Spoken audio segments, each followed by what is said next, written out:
Ang pag-uusapan naman natin sa video na to guys, ito namang spiritual spider web. Hindi siya literal na spider web or sapot ng gagamba, kung hindi spiritual ang pag-uusapan natin dito, no? Isa ito sa pinakabanayad at saka pinaka-strategic na spiritual warfare na likha ng mga kaaway natin, no? Ang dinesign nila itong witchcraft na ito para tayo na mga believers ay slow down tayo, i-confuse tayo, at saka in-neutralize tayo, no? Kapag tayo ay nagkakaroon na ng progress. Ito ang purpose ng spiritual web na ito, no?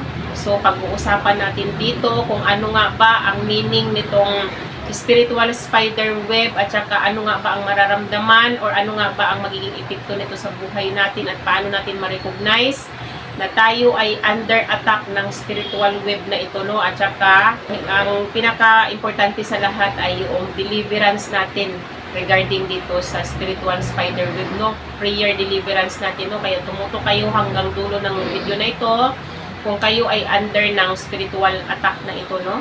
Kasi sa atin na mga believers, talagang ano, no, nasa war tayo, nasa spiritual warfare tayo.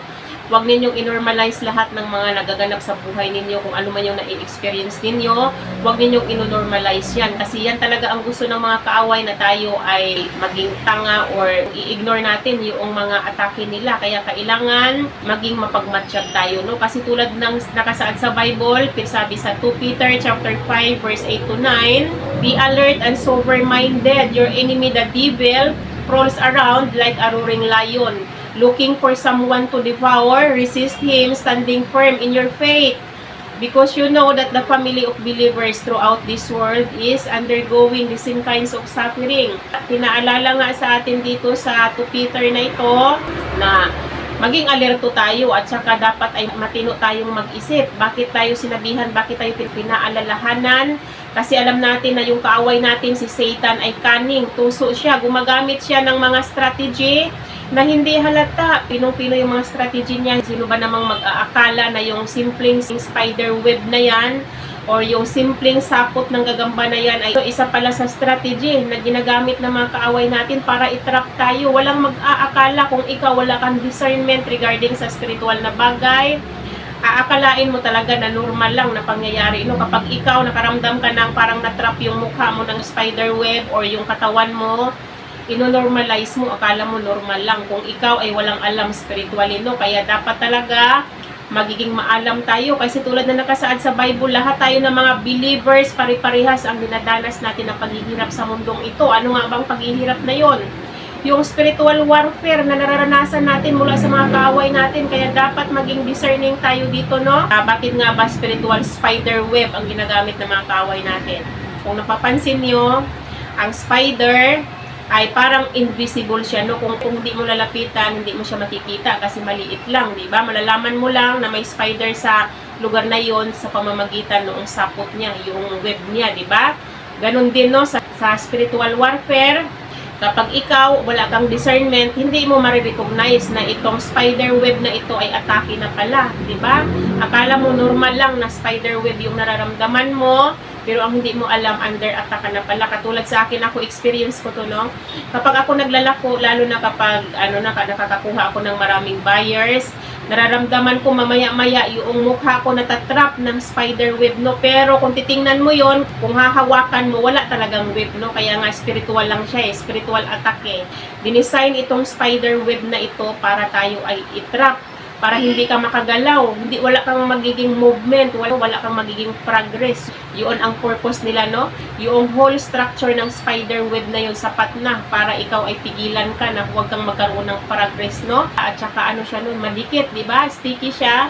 Kapag kumapit siya sa balat mo or sa mukha mo, sticky siya, makapit siya, di ba? Ganun din ang mangyayari sa atin kapag tayo nagkakaroon na tayo ng progress. Ang mangyayari sa atin ay mas stagnant tayo, di ba? Mas stuck up tayo kapag tayo ay covered nitong spider web na ito. Kaya dapat maging maingat tayo, no?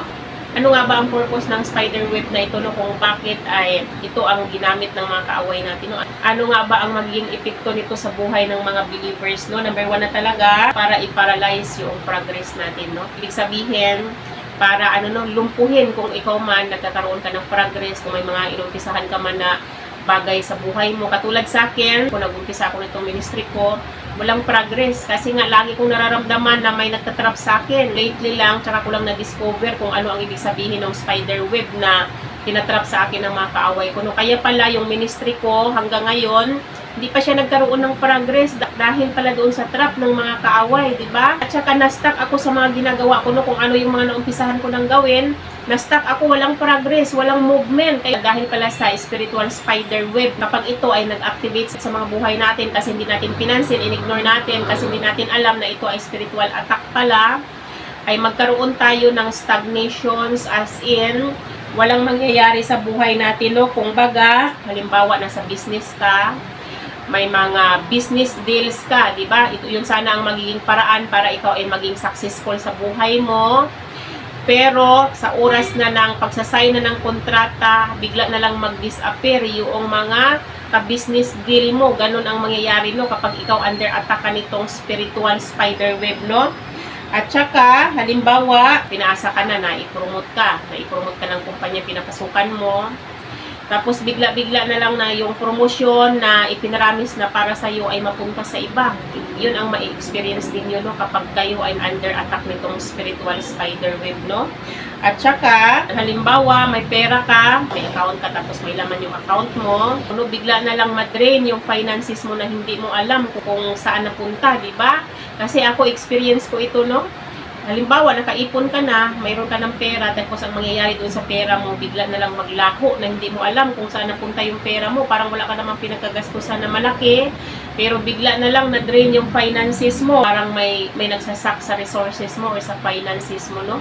Ganito ang ma-experience mo kapag ikaw ay under attack ka nitong spiritual spider web, no? Pangalawa naman na purpose kung bakit ginagamitan kayo nitong spiritual spider web.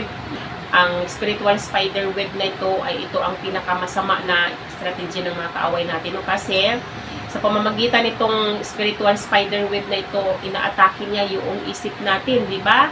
Nagki-create siya ng mental fog, di ba? Pinapalabo niya yung isip natin, nagki-create siya ng mental blurredness, di ba? Sa pamamagitan nitong spiritual spider web na ito, papalabuin niya yung isip natin. Kapag malabo na ang isip natin, ay hindi na tayo makadiscern, di ba? Halimbawa, nagbabasa ka ng Bible, hindi mo na nauunawaan yung mga binabasa mo. Halimbawa, may mga ginagawa ka, nagpipray ka, or kung ano man yung mga godly works na ginagawa mo, nagpipraise ka man ng mga salita ng Diyos, mawawala ka sa concentration, hindi ka makakonsentrate kasi nga malabo yung pag-iisip mo. Sa pamamagitan din ng spider web na ito, hindi ka makapag-desisyon ng tama. Kasi nga wala kang clarity of mind. Mga choices mo sa buhay ay magiging mali-mali kasi nga wala kang discernment. At saka, magiging makalimutin kayo, di ba? Madali kayong makalimot sa mga bagay-bagay. At saka, mamimiss niyo yung mga deadlines kasi nga makalimutin kayo. Halimbawa, no, nagtatrabaho ka, tapos binigyan ka ng task ng company, tapos may deadline kung kailan mo ipapasa, makakalimutan mo yung mga deadlines na yun. At saka, ang mapifeel mo kapag mind mo ay inatake nitong spiritual spider web na ito, mararamdaman mo na para kang bangag, kung baga lutang ka, no, parang walang laman ang isip mo. Ganon ang ma-experience mo kapag ikaw ay under attack nitong spiritual spider web na ito, no? Sa spiritual realm, itong pagkalito na sanhi nitong spiritual spider web ay ito ang maging dahilan kung bakit nahihirapan tayo na pakinggan ang boses ni God, no? Kasi ako, danas na danas ko ito, no? Struggle ko talaga yung marinig yung boses ni God, no? Kasi nga, dahil nga doon sa spiritual spider web na atake nila sa akin, no? Dahil halos araw-araw nakakaramdam ako ng gano'n, no? Na tinatrap ako nila ng spider web, no? Ayun pala ang dahilan kung bakit nahihirapan ako na marinig yung boses ni God, no? Ganun ang mangyayari sa atin ng mga believers kapag under attack tayo ng spiritual spider web kasi nga nakikreate siya ng mental fog, ng blurredness sa isip natin. Mahihirapan tayo na marinig ang boses ni God. At saka kapag nagpipray tayo, ang feeling natin ay hindi nakarating kay God. Kung baga, parang hindi umabot sa Kanya yung prayer natin, no? Parang nandyan lang sa pader ng bahay natin, hindi na nakalabas, hindi na nakarating kay God. Ganon ang mapifeel mo kapag under attack ka nitong spiritual spider web, no? At saka, kapag nagbabasa ka ng Bible, hindi mo maa-absorb ang binabasa mo, di ba? Hindi ka makaka-absorb. At ito ay strategy talaga ng mga kaaway ito para i-isolate tayo. At ibig sabihin, ihiwalay tayo kay God. Kasi syempre, pag ikaw, under confusion ka, di ba, nalilito ka, hindi ka makapag-concentrate, hindi ka maka-absorb doon sa mga words ni God, at saka nahirapan kang pakinggan yung boses ni God, tapos feeling mo, ang prayers mo hindi nakarating kay God, ano mangyayari sa'yo? I-stop mo yung mga ginagawa mo kasi ang pakiramdam mo ngayon, nonsense lahat ng ginagawa mo kasi hindi siya effective. Ang mangyayari sa iyo, ititigil mo kung anong ginagawa mo, no? Ganon ang magiging resulta kapag itong spiritual spider web na ito ay mag-activate sa atin, no? Sa isip natin, no? Kaya dapat ay magiging alerto tayo at magkaroon tayo ng kaalaman para alam natin kung paano natin i-deliver ang sarili natin. Ang pangatlo naman na purpose ng spiritual spider web attack na ito ay para isuffocate yung spiritual life natin. Nung isuffocate, ibig sabihin, parang patayin. Ang isang tao kapag natrap sa sunog, masuffocate siya, mamamatay siya. Ganon ang purpose nila, isuffocate yung spiritual life natin. Ibig sabihin, para mawala ng bisa, para patayin din yung spiritual life natin, di ba? Para ihiwalay tayo sa Diyos, no? Kasi kapag nagtagumpay ang mga kaaway natin, nag-create no ng confusion, ay nag-activate sa atin yung confusion, di ba? Nalito nga tayo.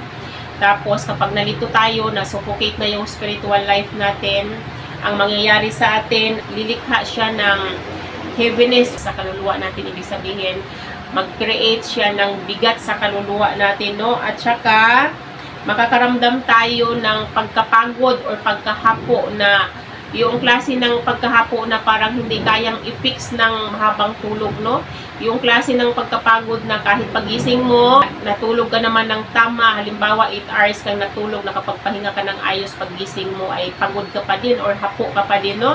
Ganong klase na pagkapagod, no? At ang spiritual web na ito ay magiging sanhi para ang desire natin na isik si God or hanapin si God ay maglaho na yun, di ba? Kapag ikaw kasi under confusion ka dahil nga under attack ka ng spiritual web na ito, yung dating desire mo na isik si God or hanapin si God ay maglaho na yung desire mo na yun, no?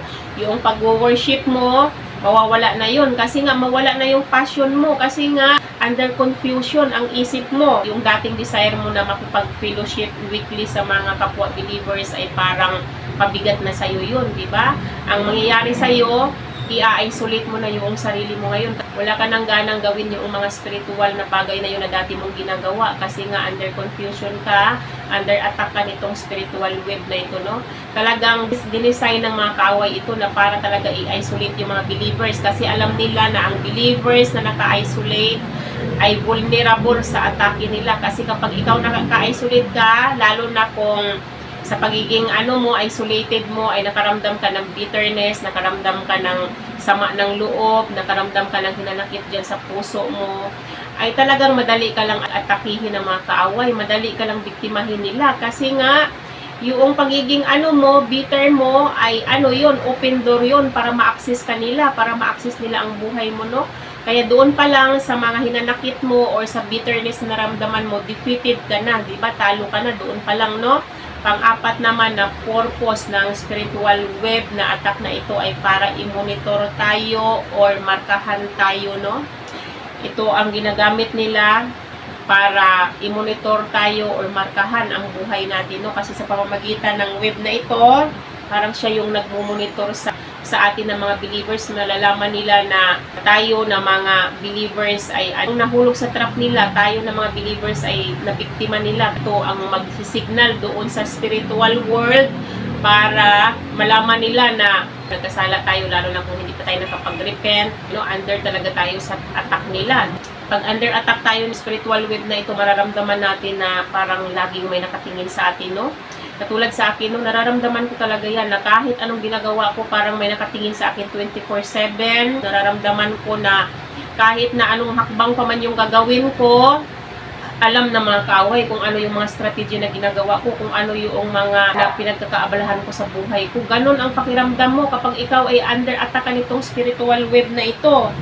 Talagang dinesign nila ito para i-frustrate ka kasi ikaw ba naman, ganito ang pakiramdam mo, na feeling mo, lahat ng ginagawa mo, alam na mga kaaway at lahat ng ginagawa mong pinagkakaabalahan mo, lalo na sa pagdating sa pangkabuhayan ay nasasabutahin nila kaagad. Ano ang mararamdaman mo, di ba? Ma-frustrate ka, maaaring itigil mo na yung mga ginagawa mo, hindi mo na ipagpatuloy kasi feeling mo nonsense kasi nasasabutahin ka din. Pero ganun talaga ang magiging feeling mo.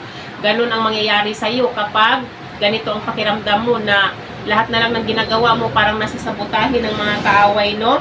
Kaya nga sabi dito sa Bible sa Psalm chapter 91 verse 3, surely He will save you from the fowler's snare and from the deadly pestilence, di ba? Ang sinasabing snare dito, yung web na trap sa atin ng mga kaaway natin, ito yung sinasabing snare or patibong, no? Huwag tayong mag-alala kasi pinramis naman sa atin ni God na isi-save niya tayo. Basta huwag natin siyang kalimutan, no?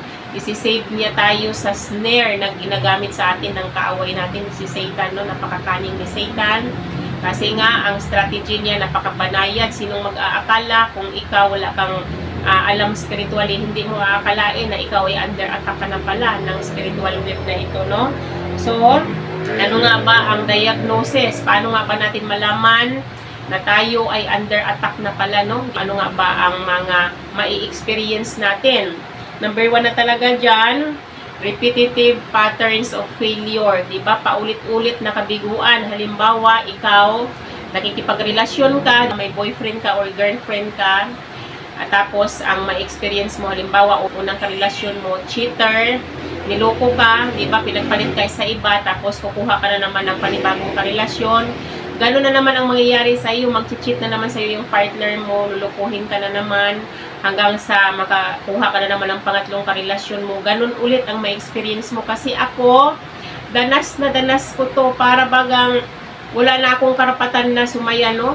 Magkaroon ako ng karelasyon na isa, tapos lulukuhin ako, kasunod na karelasyon, gano'n na naman ang nangyari sa akin. Hindi ko naman alam na under spiritual attack pala ako noong una, kaya baliwala lang sa akin, no?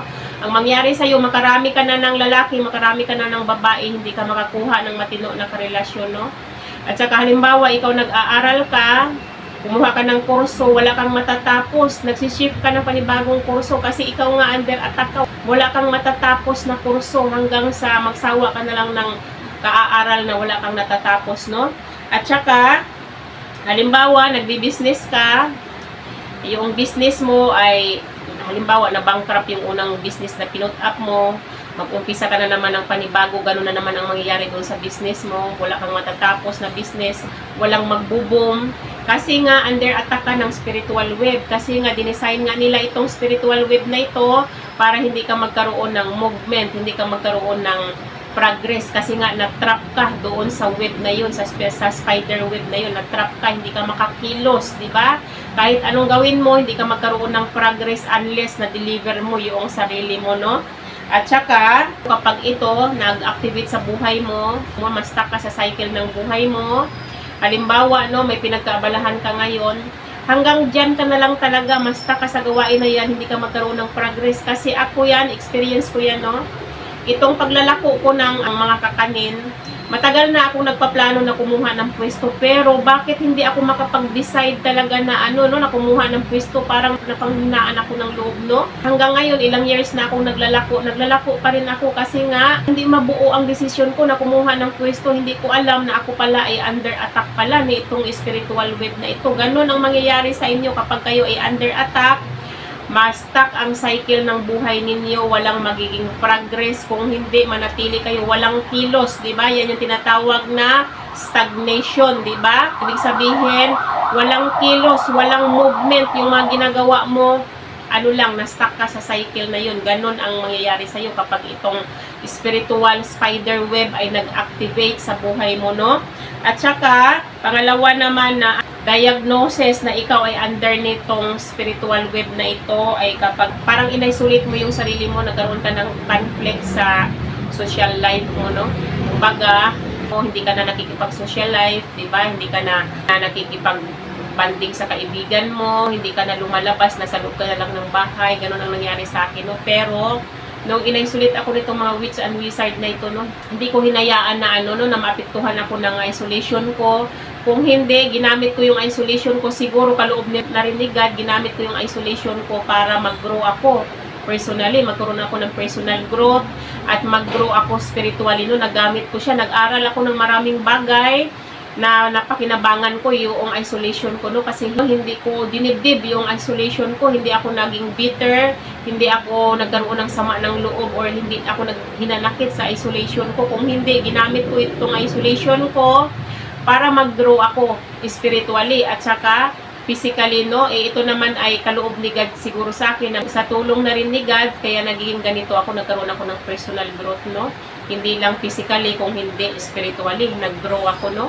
So, kung kayo ay under attack nitong spiritual web na ito, ay i-isolate ninyo ang sarili ninyo. Kasi itong spiritual web na ito ay magkuko siya or magiging sanhi siya ng alitan or magiging sanhi siya ng misunderstanding. Kapag ikaw under attack nito, magkakaroon kayo ng misunderstanding ng mga karelasyon mo. Halimbawa, boyfriend mo, asawa mo man yan, or sa pamilya mo, or sa kaibigan mo, hindi kayo magkakasundo. Ito yung magiging sanhi kapag ikaw under attack nitong spiritual web na ito, wala kang makasundo na tao. Magkaroon ka ng misunderstanding sa lahat ng mga karelasyon mo, di ba? Magkaroon kayo ng alitan, magkaroon kayo ng away, na yun ang magiging dahilan para ma-isolate mo yung sarili mo, kasi feeling mo walang nakakaintindi sa iyo, walang nakakaunawa sa iyo, feeling mo walang nandyan para sa iyo, feeling mo wala kang support system, kaya ang mangyayari sa iyo, i-isolate mo yung sarili mo. I-design talaga nila yung i-isolate yung mga believers na katulad natin para nga maging easy target kanila. Hindi mo alam na isa lang pala ito sa strategy ng mga kaaway para magiging easy target ka. Kasi syempre, isolate ka, mag-isa ka, wala kang support system, walang nandyan para sa'yo. Tapos lalo na kung ikaw ay may mga bitterness na nakit ka pa dyan sa puso mo, wala kang protection mula kay God, kasi nga ang pagiging bitter natin, pagiging plan para kalikuran tayo ni God, para mawala yung connection natin sa Kanya. So, ang mangyayari sa'yo, magiging easy target ka.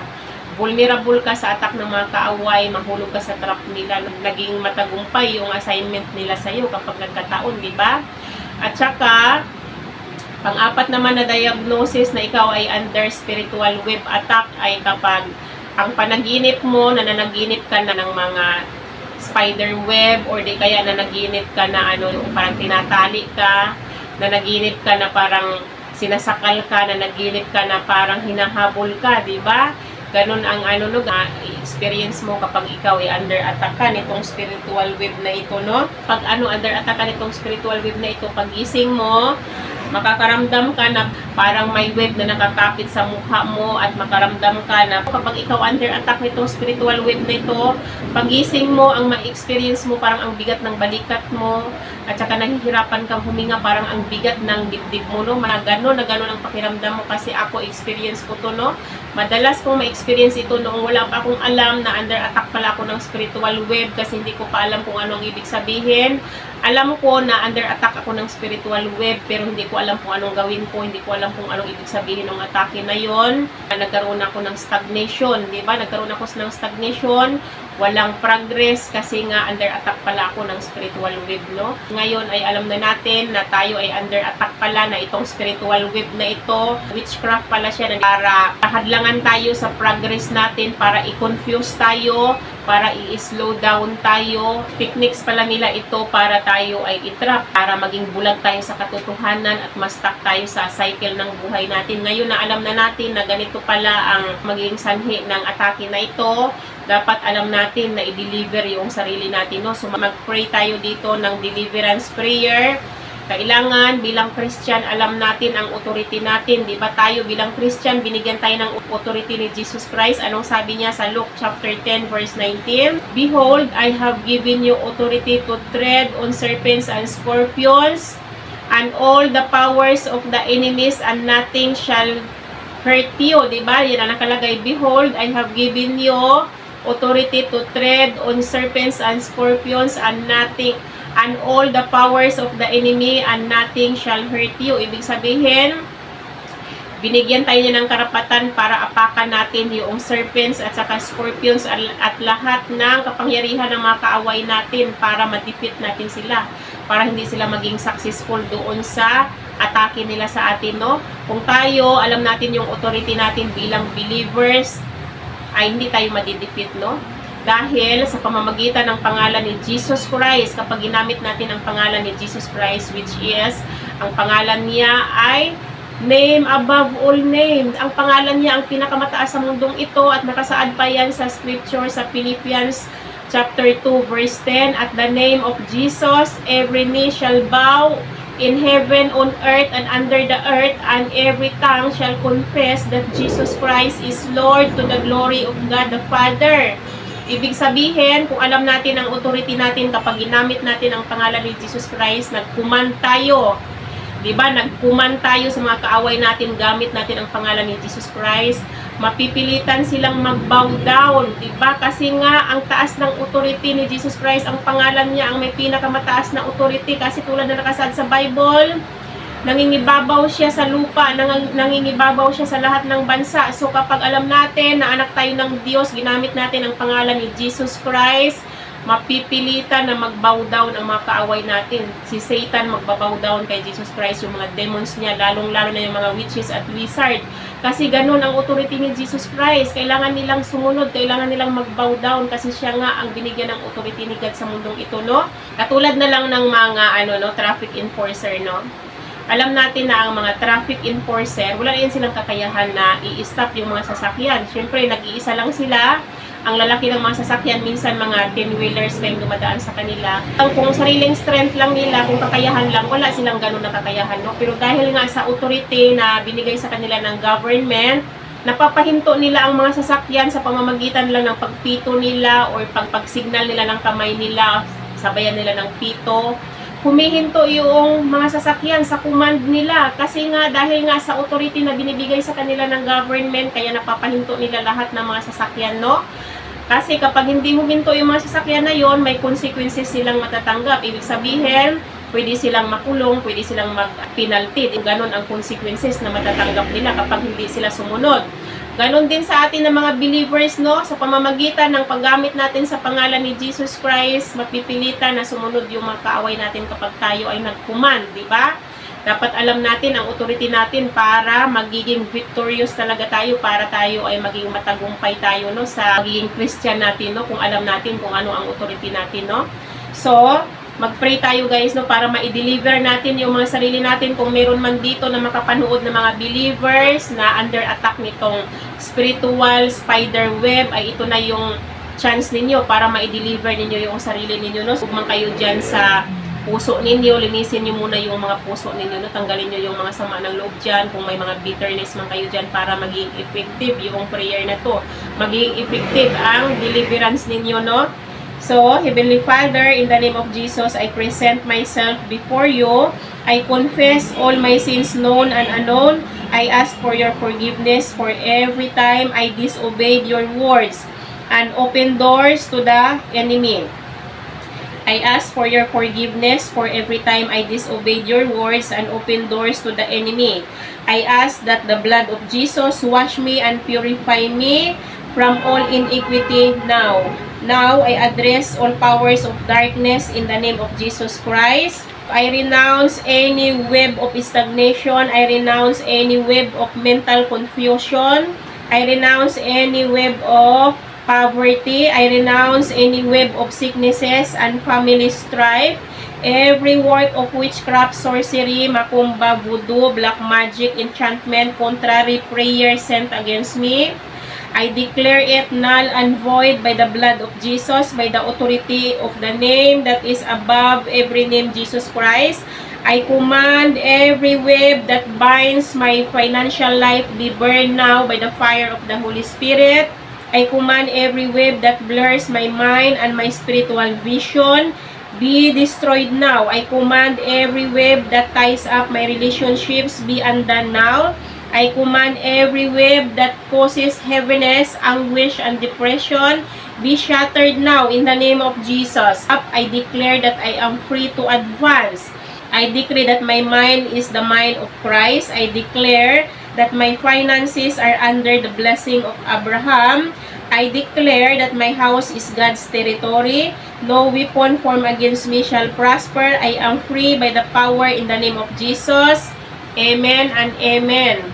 So ngayon na na-deliver na natin yung sarili natin, di ba, nagkaroon na tayo ng deliverance through sa prayer na yon, dapat ay ma-maintain natin yung deliverance natin sa pamamagitan ng pag-pray natin araw-araw, no?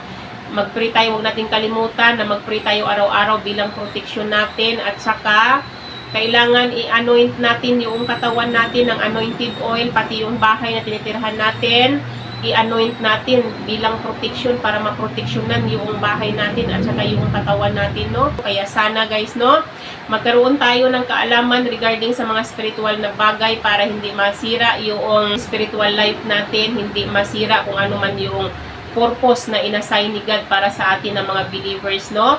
So, yun lang naman yung aking maisi-share sa inyo sa araw na to. Sana may natutunan kayo sa akin. Hanggang dito na lang yung aking video. Bye-bye and God bless you all. Bye-bye everyone!